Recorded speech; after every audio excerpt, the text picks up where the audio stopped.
Hello, magandang araw po sa inyong lahat.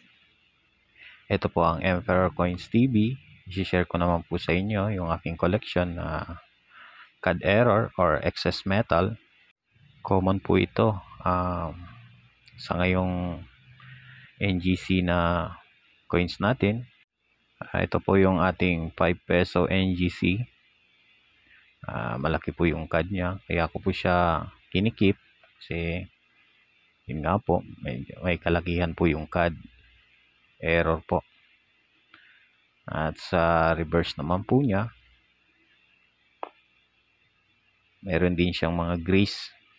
Saka ito po, CAD. Meron pa po ako ipapakita sa inyo. Meron po ito. Ito rin po yung round shape na NGC. Makikita nyo naman po, ang dami po niya ng akala nyo po pimples. Yan, CAD. Common po ito sa mga coins natin ngayon. Maraming ganito. Sa reverse naman po niya, makikita nyo. At sa kanyang rim, meron din po. Meron din CAD.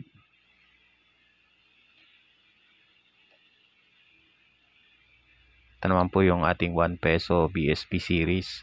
May CAD din po ito. Yan po. Kita nyo po. Tapos yung rim din po niya, meron. Tapos sa reverse, yan, meron din po sa rim. Saka dito sa may letter S. Saka sa letter B, meron din po yan.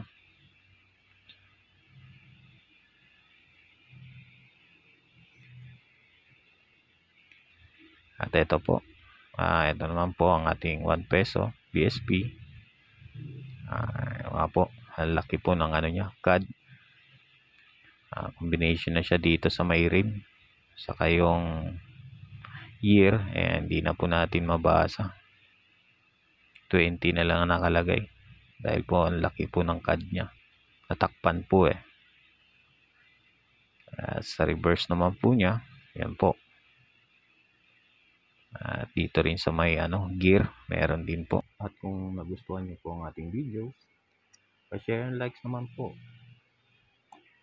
Hanggang dito na lang. Emperor Coins, signing out.